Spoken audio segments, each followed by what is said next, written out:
around the middle of the last decade, the green blob, as we've come to call them, realized that it wasn't getting anywhere with this kind of global annual ritual of all the world leaders meeting, and that climate policies just aren't going to wash with voters. So they tried to. The climate agenda has people have tried to localize it, to try and make it a local issue, and to try and make it something that ordinary people are happy to go along with.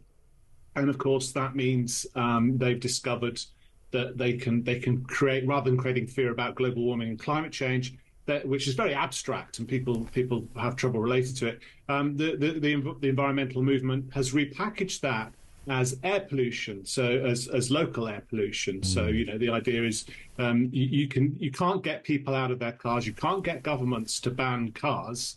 But you can get local councils to make car ownership and car use very difficult and very expensive for people on the basis that you're protecting children or protecting public health. Sure. But on both reports, the claims, the science, it just isn't really there. But in particular, the notion that you can detect deaths, you can estimate the number of deaths that are caused by exposure to air pollution. So what are they doing here? Because I would imagine if the Royal College of Physicians was sitting here, they would have some explanation for their workings out.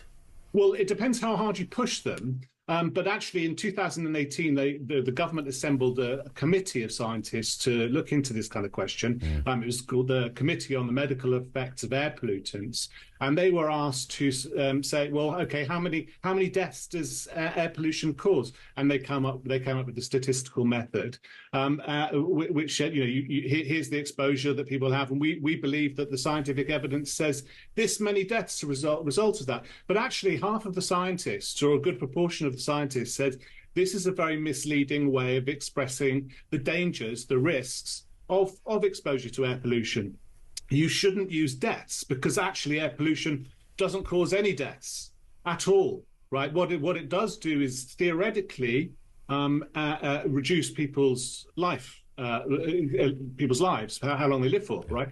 And so at this point, someone was like, well, that's still deaths, isn't it? But actually, if you tot it up, saying that 40,000 people die each year, or 500 a week, whichever way you want to express it, that's exactly the same as saying that every person in the UK loses 2 days of life through the course of their life due to exposure to air pollution. So yeah, it might be bringing people's deaths slightly forward, but you have to remember, for the last 50 years, people's life expectancy has been growing by 73 days per year per person. Yeah.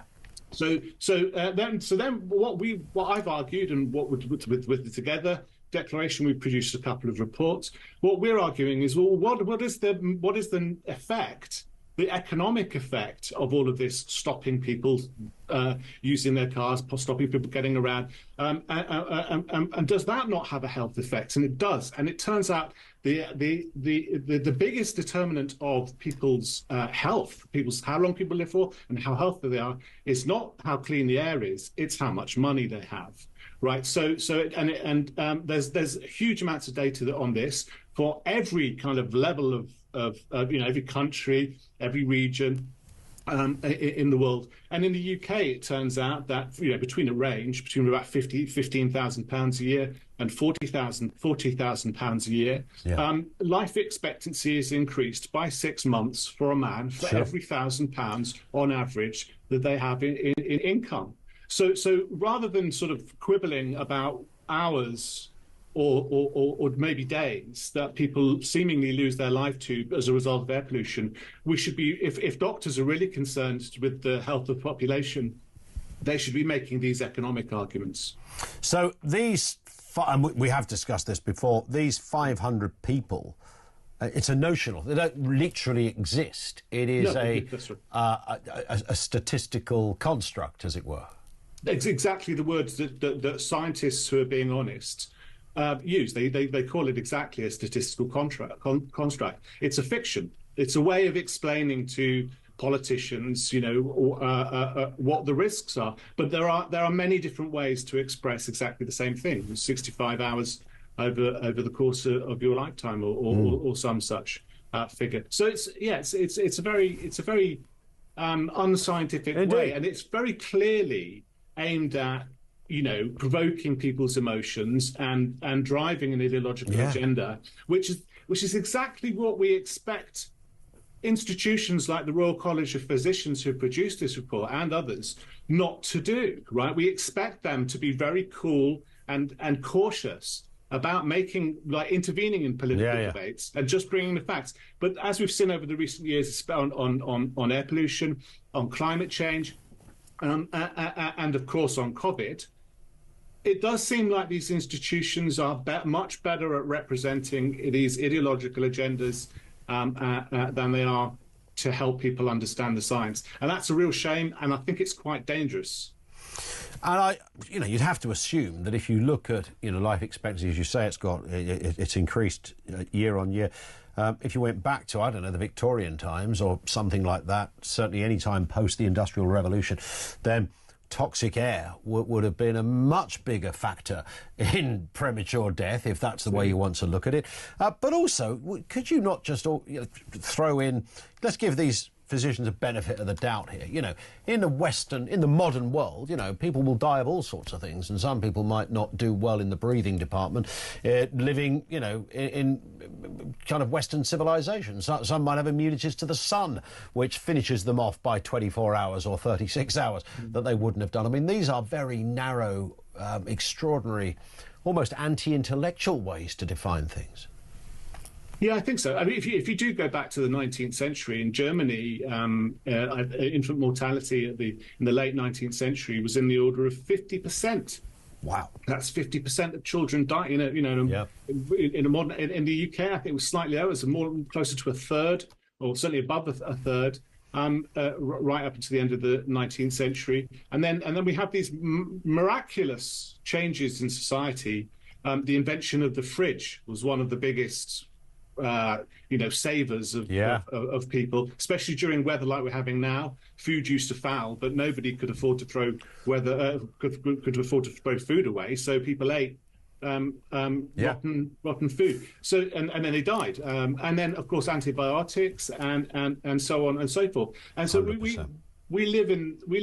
If we had that kind of situation, if we had anything even remotely approaching that level of death as part of our day-to-day life. I mean, I both say this to people when they talk about the Gretas and these children who believe that the world has been ruined by industry. If you imagine half of every classroom you've ever been in would have been emptied. And that would have been almost within living memory. Like that's how bad it used to be. But we sort of have this idea that things are getting worse and worse and worse and worse. And air pollution, is a problem. I should say I'm not against the regulation of emissions from vehicles and factories and so on and so forth. But just because air pollution might be getting worse in some parts of the world, it's not getting worse in Britain. Britain's air pollution we've never had air as clean as this on the streets of London since London became London, right?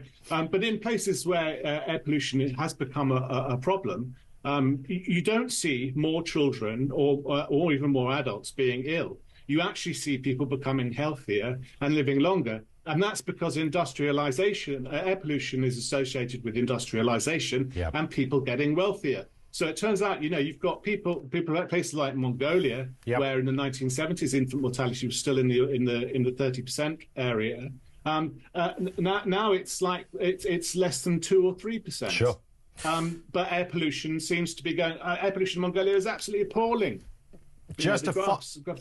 Indeed. Well, we can be as cynical as we like, but we are all still doomed, Ben, because this other story that the 60 top climate scientists warned that the Earth could pass this critical 1.5 Celsius warming threshold, and within sort of 3 years or thereabouts, if carbon emissions aren't cut. We've not got long on this, Ben, but can you put some meat on the bones of this one? Because when I read the headline, I thought, I've got a funny feeling there's a bit more to this story. Well, it's terrified me. I'm going to have to go and join Greenpeace. I mean, it's so convincing. Yeah. I'm old enough to remember, I'm sure you are too, in 2008, there was a campaign called 100 Months. Yes. And they declared that there were only 100 months, which I think is 8 years, to save the planet. So that would have been around 2016, which is nearly a decade ago. And we're still all here. This is the problem with deadlines: is they keep issuing the deadlines, and it's as if these people, and I'm sure they're also old enough to have seen that Monty Python sketch or the sketch with Peter Cook and Rowan Atkinson, where there's these will these winds be? They're on the mountainside. Will these winds be so bold as to lay low the mountains of the earth? Says Rowan Atkinson, and then the end of the earth doesn't come. And then Peter Cook says, right, same time next week then. And so there's this constant reissuing of the deadlines that never arrive. And in fact, the deadline that these scientists have come up with is in 3 years. They've said that if we don't stop it now, we're going to pass the 1.5 degrees warming threshold. Well, we already did that. Maybe not permanently, but we already did it. Guess what? The world is still here. Everyone's still doing their thing. People are living longer, healthier, wealthier, and safer lives in spite of this threshold being crossed. So I think that it's just a kind of desperate move at this stage. It's a very, very strange situation we are in with these kind of stories, but they're always great to discuss with you, Ben. Thank you for your time. Really appreciate that. He's Ben Pyle, writer, co-founder of Climate Debate UK.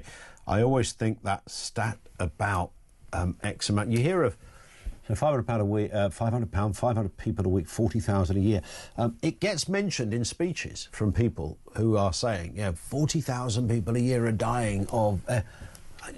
No, they don't actually exist. What they're saying is you add up all of the hours, so you might die 48 hours premature because you've lived a life in an area where air pollution might not have, you might have had a very vague effect on you. You might have had full-blown asthma, although I think I'm right in saying that links with asthma and air pollution are a pretty tricky correlation, medically speaking. Nonetheless, you take the point. So it's statistically, you've died 2 days before you would have died if there was no toxicity in the air.